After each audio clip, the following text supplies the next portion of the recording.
Okay, here we go. Welcome to Sketchy Ideas, the live point counterpoint video podcast where we illustrate and debate concepts surrounding leadership, business, personal achievement, and Swiss Army knives in a way that may make you think twice before you implement that new idea you just learned all about on the internet. Welcome. I'm Michael Rampolla. And I am Brad James.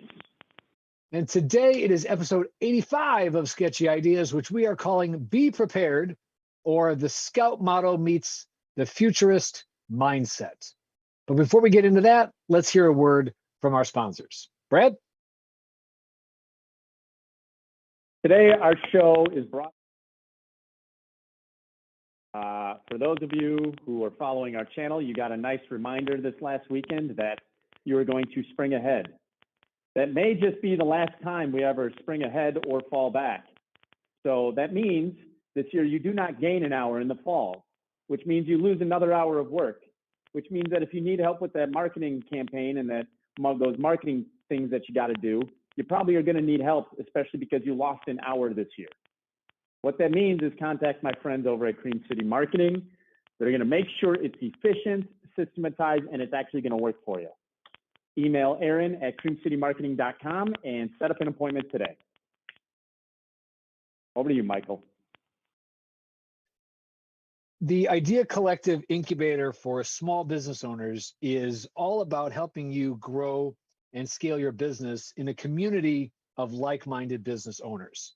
That's why the Idea Collective and Spirity are getting together to bring the agile planning experience to the community. That's the Apex event that Spirity does for its members. We're turning it out and bringing it out to that small business community. So if you are looking for a better plan, a better approach, and some clearer goals going into your next quarter, join us at the Apex event, co-sponsored by Spirity and the Idea Collective Incubator. That will be on March 31st. For more information, go to spirity.com/apex for more information and to register for free. And here we go. Again, thank you for joining us. Episode 85, in which Brad and Michael explore all the sketchy ideas related to all things about being prepared. Now, Brad is an expert. There it is. Brad is an expert in preparation. Brad is a former scout. You're never an ex-scout, right? No, just a former scout? Eagle Scout, lifelong scout. That's a lifer. You're an Eagle Scout forever. All right, so Brad's a lifer.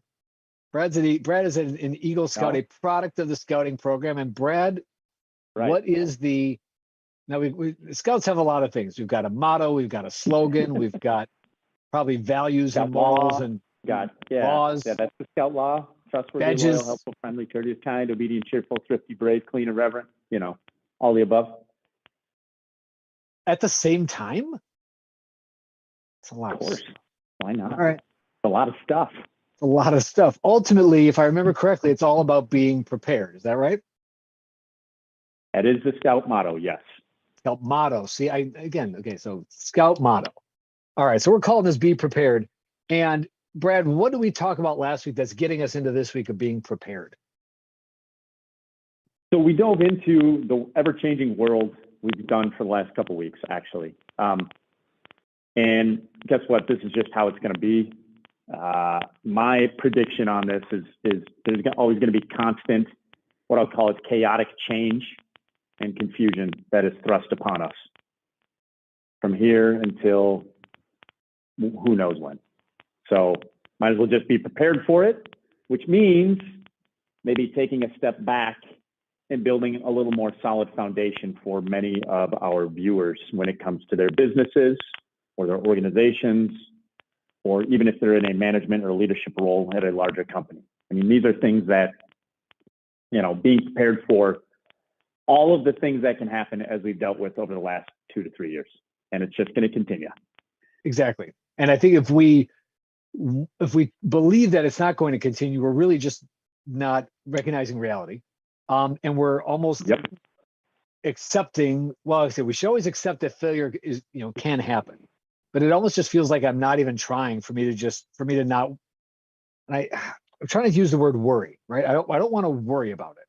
I want to prepare for it, right? That's Yes, different, right. right? It's anybody Very can different. worry. Anybody can worry. Of course. But how do we turn that energy into productive action? And based on Yeah. last week, we really focused on the mindset, the idea, the understanding what it means to be in this prolonged crisis, the long pivot. If that's true, and you're at least believe us long enough to listen now, we want to make sure that you're ready for how to how do I deal with that? How do I manage my way through that? Listen to me now, believe me later. That I feel like that's a lot of what we do around here. So and by the way, this is not a do as I say thing. Don't do as I do. This is stuff that is really important, and I've even turned down clients when they're not willing to work on this stuff, just because it doesn't help anybody.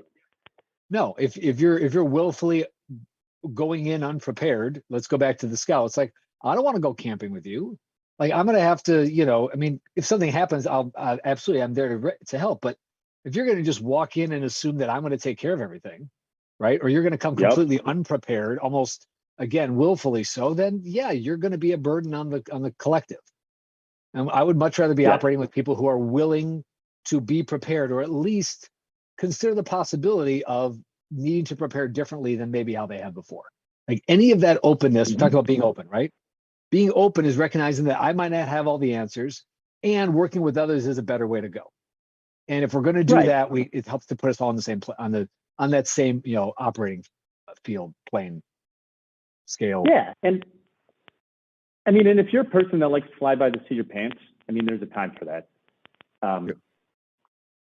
I just think that more and more people need to start looking at all the details a little more closely, because if you don't, it'll come back very quickly. And I mean, I've seen it happen already in the last couple months with stuff. So if you're not doing that, time to start. Agreed. So let's set people up for that. Now we're going to start with, we got two frameworks. I said last week, mindset, today, frameworks to operate with, right? Something you can use. So the first one is, like a lot of things in life, right? A 4-box, 2x2. It's based on 2 questions.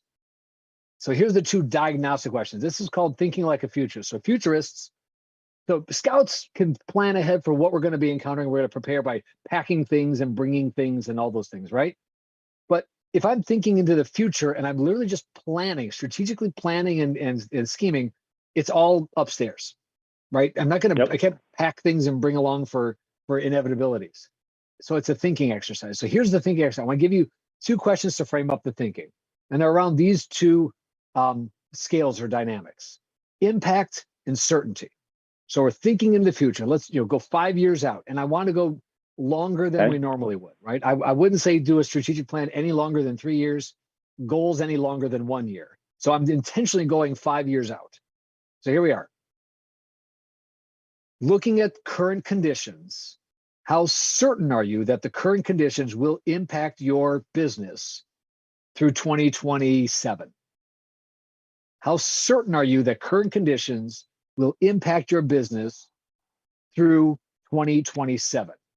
And that certainty question is I'm either uncertain, I don't know if it's going to or not, or I'm completely certain it's absolutely going to have an impact. This is like low, high, right? So certainty is either uncertain or completely certain. Yes, and for most people right now, you should be leaning towards the right side of that table heavily. I would agree. Now, I don't love that this is an odd numbered scale, which means technically you can land in the middle, but I'll allow it for now. So keep it simple for yourself, scale of 1 to 5, right? How certain are you current conditions will impact your business through 2025? That's question number 1. Question number 2 is, how much impact will current conditions have on your business through 2027? So high impact, low impact. Same idea. High impact, low impact. Same scale, 1, 2, 3, 4, 5. And the idea here is this is 5 years out, right? This is 5 years out. Yep. So 2027. So plus 5 years from now, we're in 2027.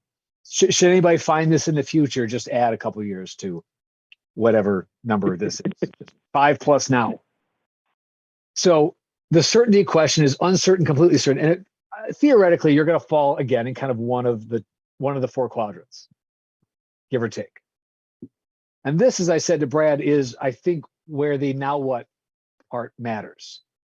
So we've got 4 options, right? Either I'm not sure it's going to have an impact, and even if it does, it's not going to be much. I'm not certain it's going to have an impact, but if it does, it's going to be big. Yep. I'm certain it's going to have an impact, but it's not going to be much. Or I'm certain it's going to have an impact and it's going to be massive. Yep. Depending on where you fall, that should inform the now what part. So the now what part, Brad, this is where I want to collaborate with you on this. I want to like give a simple therefore do to each of the 4 corners. So what would you advise? So let's say a business that you're advising, you ask them these questions, they give you their answers. The answer is, well, I guess you can go wherever you want. So let's say a business gives you a pair of answers, and you're going to say, okay, well then therefore here's the next thing we have to do. Can you draw your the next piece of this that would be interesting to me? Okay. Is that pentagon that you had? We've used it before. Oh, the triage. Yep. Okay, I can do that. Because I think that's the next place that you, based on this, that you would look at. Interesting. I like pulling that in. I hadn't thought about it that way. Okay. Because let's see. Do now. Mm-hmm. Do later. Delegate. Mm-hmm. Drop. Yep. And deconstruct if need be. Yep. Okay. I like where you're going. So like for me, if it's in that upper right, we'll say quadrant B. So if it were A, B, C, D, yep, then it would be a do now, right?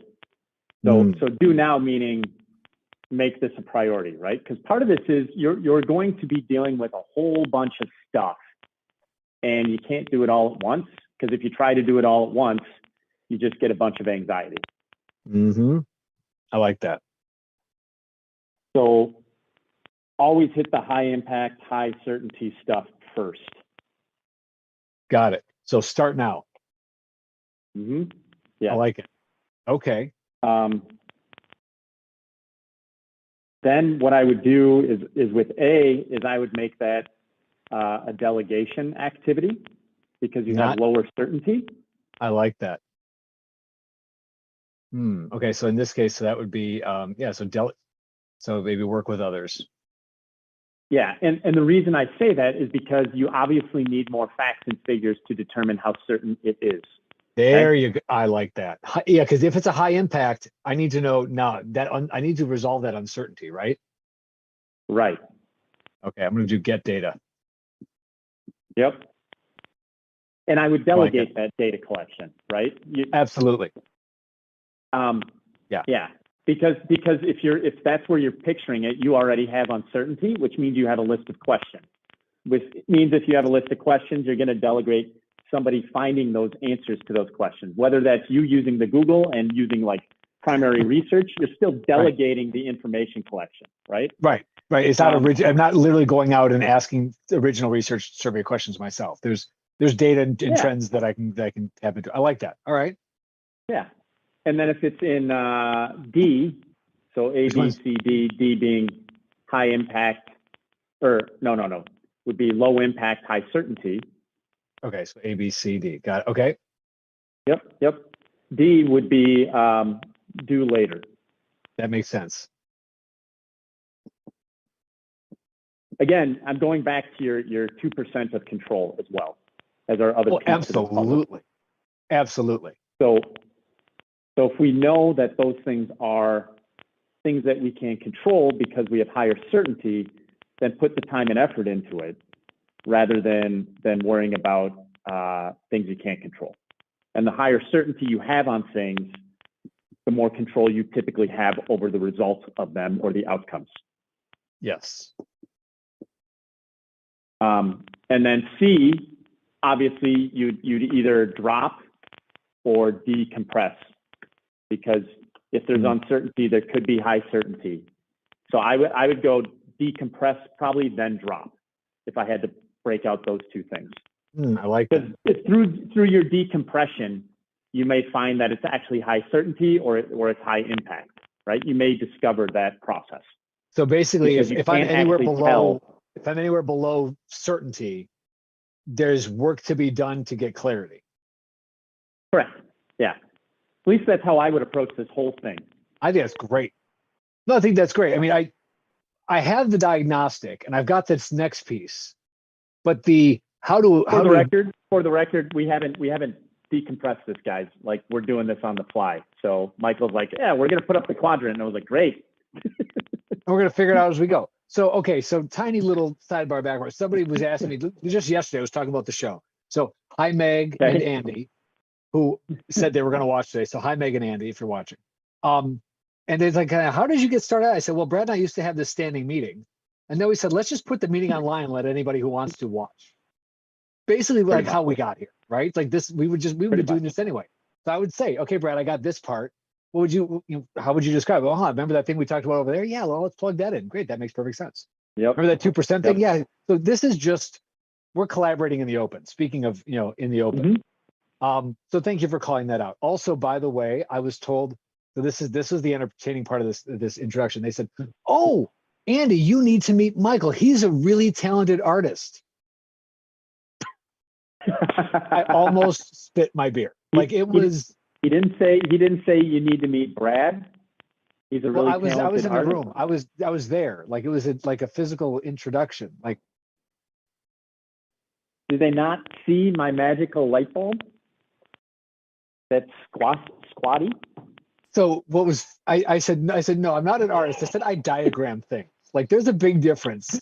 Like, well, she said you drew this turkey once. I said I think I traced my hand. Like I can diagram, and it's called Sketchy for a reason, right? And then so she's introducing me to Andy. Andy is an actual artist. Like he draws cartoons, like legit art. And I'm like, that's an artist. He goes, nobody's ever told me I'm an artist before. I'm like, you're a cartoonist. I put diagrams on whiteboards. I said, there's a big difference on the skill level here. Can I hire Andy to be like my artist for one of these, and he can draw the pictures that surrogate I failed to draw? I love this idea. All right, Andy, you just got recruited. I think that's a future episode. Nicole, I'll give you details. We'll reach out. I love this idea. I absolutely love this idea for many, many reasons. So coming back around. Yeah. These are diagrams. They are not, this is not art. I know what art is. Mine is art. Brad's is art. Brad's is definitely NFT ready. Did we ever get anything for that NFT? Remember? We should go back inquiries, and see. But inquiries. I didn't. Yeah, inquiries. No. Maybe my mom wanted to put it on the fridge. Who's to say? That's an inquiry. Okay.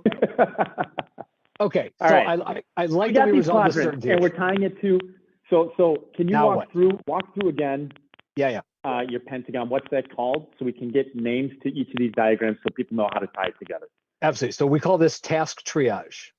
New thing comes in, we're evaluating what to do with it. If it's mine to do, it's the top half here. I am either doing it now or I'm doing it later. Not my thing to do. I delegate it or I drop it. You get now or not, right? Either I'm now or delegate. That's what needs to get done. Doesn't need to get done right away. I like the way Brad mapped it over. And the deconstruction part is if it doesn't clearly fall into one of the four corners, we pull it back, we break it apart, and we resort the elements. Which is why Brad said, if we don't have certainty, we need to pull the thing apart and get certainty on the elements because it might just be too big. You talk about global economic forces, it's too big. Deciding which of them matter to you is the deconstruction, break it down. Now what do I do about it part? Yep. Yes. So now I always look at this like from a impact standpoint first. So if you're trying to figure out where things fall, I like that. That makes sense. If you're trying to figure out where things fall in this chart, always go with impact first. And here's why. Because realistically, if you've been running a business, you know by your gut and through wisdom and experience what's going to impact your business. If you're new in business, you may not, in which case, like if it's a brand new business, I would go with the certain thing first. Here's why. And I've heard this a couple times, and it's something that I'm trying to like adopt. But when sales or when business is easy, go more that direction. Continue to do the thing. Yeah. Right. So makes sense. Why? I mean, like if you're a startup, if you're making money doing a thing, focus on the things that you know are certain. Because now you're basically building skills and doing the things you know that are going to generate cash flow, in which case then you're less worried about giant impacts 5 years from now because you're not sure exactly what those impacts might be anyway. Right. So start with the certainty, existing business, go to the impacts first. Those are just tidbits that I would go with. I like that. No, it's the very core principle of if what you're doing is working, keep doing it. I mean, just across the board, right? So, and do more of it if you can. Okay, so we've got this. I'll come back and give this one a name, but this one does have a name. So then now what? If any part of this is I need to come up with a plan, and by the way, I think all of these roads lead to plan. Call this the planning. Switch planning. Wait to planning. Yeah, see previous. This is switch track strategy. All right, so this is the pivot point or the inflection point, right? This is where things start to diverge, and depending on how things go. But in order to be ready, so you're back here, and at some point there will be an inflection point. How do you prepare for the inflection point? Step one: come up with your target. Come up with your ideal scenario. Yep. Then immediately, then Brad would say, then throw that out the window because we know it's not going to work. Not going to go that way, right? But you do need the baseline. Like you need the baseline target, right? The best laid plans right there, friends. Best laid there. This is the plan. Which means it's gone. So now let's go to planning. Planning means we have to have two other things in here. Get my colors going. All right. We also need a dream case scenario.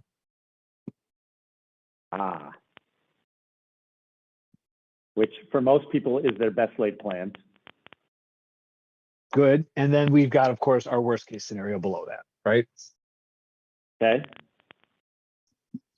Now, I think it's interesting you called it out, and I think you're right. I think for a lot of people, their target is their dream case scenario. So we got to level set that down, right? You got to come up with a logical, practical target scenario.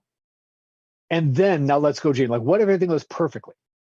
Not even perfectly, beyond perfectly. Windfalls and things go your way, and somebody calls you and says, "Hey, I found you on the internet," which never works, by the way. I stumbled on your website. Nobody stumbles on website. I stumbled upon your website. I just so happen to need exactly what you're selling, and I want all of them, and I'll pay top dollar. Like, dream case scenario is that, and you design for that, and then you design for the worst case. Like, what is the worst that could happen? And you really got to go all in on the worst case scenario, which is most people aren't willing to do when they're planning because they can't imagine it'll never happen. Okay, cool. Now let's figure it out anyway. You just spoke it into existence. That's what when people say that, and I bring it up, and they go, "Oh, it'll never happen." I go, "Great, now it's definitely going to happen." Perfect. Way to jinx it. Yeah, exactly. Perfect. This is the whole plan for the best, prepare for the worst. Exactly right. Plan for the best, hope for the worst. Know what this is. And here, we're going to add a third part. Wait, did you just say hope for the worst?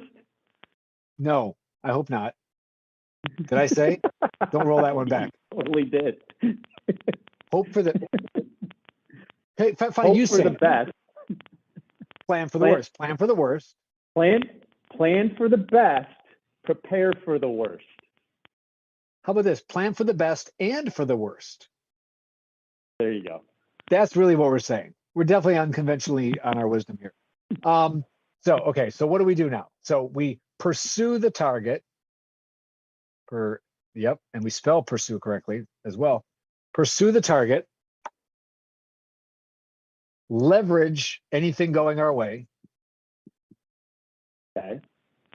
Leverage the successes and mitigate the failures. The risks. Yep. All Right. the risks, right? Yep. So to your point, leverage what's working. But first, we have to have that target to pursue. So we start in the middle, pursue the target, have a solid plan. As wins come in, right, leverage those. When failures happen or risks present themselves, mitigate them. And everything you're doing is trying to get back to here. Now, again, if things are going up, ride it. Like, don't stop that. But most people don't. I think to Brad's point, without the discipline of understanding you need 3 plans, most people will design what they think is a target plan, but is really a best case scenario. Yes. Yep. Yeah. Which means all I really have is this, and therefore I'm not ready for anything to not go well, let alone things to go terribly. Like you will, if all you have is a dream case scenario plan, the likelihood of you getting derailed by even small things is certain. Okay.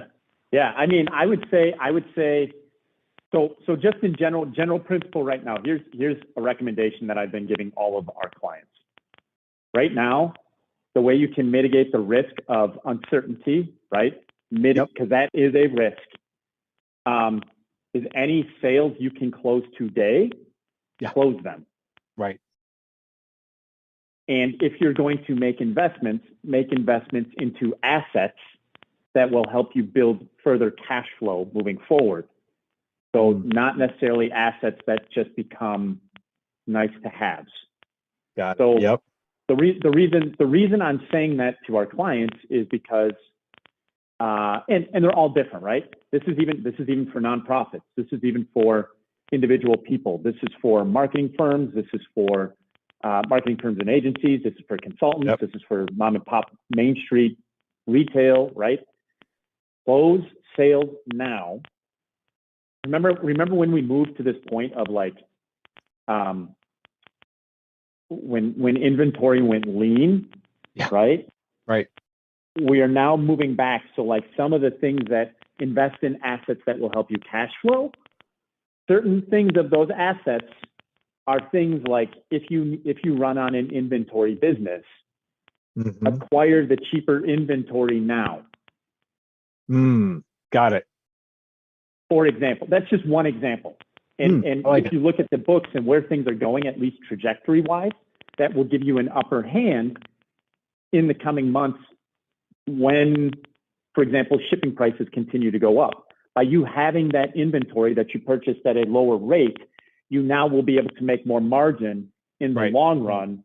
And you're going to want that just because, for example, hey, inflation's going up double digits. So like those are all the things that you want to stack the cash and invest it. You don't necessarily want to stack cash and hold it right now because that cash will devalue faster because of the inflationary periods that we're in. That makes sense. Whereas the like if I'm acquiring assets right now, the value of that asset will actually, I guess that increases. And if you can afford assets that are literally just value based, right? And what I mean by that is they just increase in perceived value. Do that, but do it less than the cash flowing assets. You just have to figure out what your balance is. That makes sense. So if you're going to hold things, right, go get them, but do it at a measured rate that makes sense so that if you have to liquidate them, right? So these are all, we're getting into like financial strategies that I work through on books with people, but these are all important, right? So right now, for example, prior to the show, I was just explaining to Michael how one of our businesses could not afford to pass this opportunity because it was cash flowing so much. Right. We're doing that because it's cash flowing so much right now so that we can invest it into other assets that are going to cash flow more and build a multiplier effect. And though it's not growable or scalable, that cash flow opportunity is temporary. Correct. In this example, right? So it's off the core business. At the same time, the investment is low, the margin is high, and it's cash flowing now on a tight window. And we've done it before, right? And we've done it before, right? Like, right. It's not my ideal business model. It's not where I'm trying to focus my energy right now. At the same time, it's certain. Right. At the same time, it's certain money. And right now, certain Yes. money is a good thing to have. So that goes back to the certainty aspect, right? Exactly. Remember your quadrant? So I know it's certainty. I'm not exactly sure where the impact will fall necessarily outside of driving cash flow. Right. But we're doing it now because we believe that we can flip that cash flow into cash flowing assets that will help us to multiply that cash flow. Absolutely. So it's good because what that shows me is, as valuable as this model is long term, it also works in some cases, I guess, similarly in the short term. Completely certain It does work in the cash short term. opportunity, Yeah. high impact, act now. I just don't think people think far enough ahead about what the current conditions. It's the certainty of the prolonging of the current conditions, right? Outside of opportunities, we're talking about what is external forces, things that are not in my control that do have an influence and impact on me. If I'm certain they're going to continue, I need to figure out, okay, what's the impact going to be? If I'm not certain, I need to get certain. So I know if I should be acting now or just planning ahead. Well, and that's why I talk about inventory, right? Inventory is going to get more expensive no matter what. True. Based on our projections, right? Like with bee pods, not to throw out another business, but bee pods, probably we're going to raise prices this summer significantly on all inventory products, period. Because we need to, because wood is not getting cheaper. Right. And neither is manufacturing talent that makes the stuff with us. So it's one of those things where make the investments. We're closing sales on that front in order to drive cash flow with the understanding that the impact and the certainty of raising it is going to be okay because supply and demand falls into play at that point. So yes, just thoughts. So like one of the things. No, it's good. Yeah, go ahead. Like restaurants, right? Like restaurants, you've got obviously dates on food, like dry goods, things like paper towel and stuff like that you can store. Go get it. Right? You're going to use it anyway. Just don't you dare don't do another rush on toilet paper. No. That's not what I'm saying though. I'm trying to say because the inventory of it is going to get more expensive. The supply is not going to. The supply will be there, right? Like I am not discounting the supply of it. I'm layering on the cost because the price of gas is going up, and it's going to happen, and so the cost of it's going to go up. So I'm not saying do a mad rush. I'm saying think about the things that you know sell, that will always sell or always be used. Those are the inventory assets, whether they're cash flowing assets or cost centers, like specifically the cash flowing assets. Go get those first. If then afterwards you've got cash to do inventory, like cost assets, things that you just need to make your business run every single day, that's when you do that. But I think so many people right now are in this uncertainty of not knowing what's up or how it's going to impact them. That's why I'm talking specifically about when you're being prepared, you can look at the basic triggers of things, right? Right. And even though you might get more supply just based on where things are at, the global economics of everything will be adjusted and is manipulated by human beings. Fair. And so with that, like, that's why you have to take and be prepared to navigate those things when it happens. And with that, I think what we should do next week is maybe dive into some of those. I think pieces. so. I did a little bit today. So I like it. Let's do that next week. Good point ahead. I like it. Yeah. And so with that, today you learned a whole bunch of stuff about Michael's drawing ability, obviously. Or lack thereof. So we just learned about being prepared, planning ahead, cash flow management, all of this stuff. And I hope that you learned something too, because this is really important. It may seem nebulous and abstract, but it's not. But now that you understand this and now that you know how to plan ahead and triage it in a way to help you prioritize it, hopefully you're more prepared. And in next week's episode, we will continue and dig in more and talk about how might this actually apply to you? Maybe some specific examples. Brad's going to tell us more about cash flowing, his asset management. I don't even know. We'll turn to the expert on that one. And come back next week. In the meantime, first of all, in the meantime, send us your questions, ideas, complaints, anecdotes, stock tips, and memes to info@sketchyideasshow.com. No stock tips. No stock tips. No stock tips. This is Good not. stocks. This is not a financial. This is not financial advice. This is just based on. I'm saying they This should is that send them to us. disclaimer. We're Yeah. not sending them out. I'm asking for them. And a member of our production team will get back to you appropriately. Come back next week when we buy and sell even more Sketchy Ideas live. And remember, just because it's a sketchy idea doesn't mean it's not worth exploring. We'll see you next time.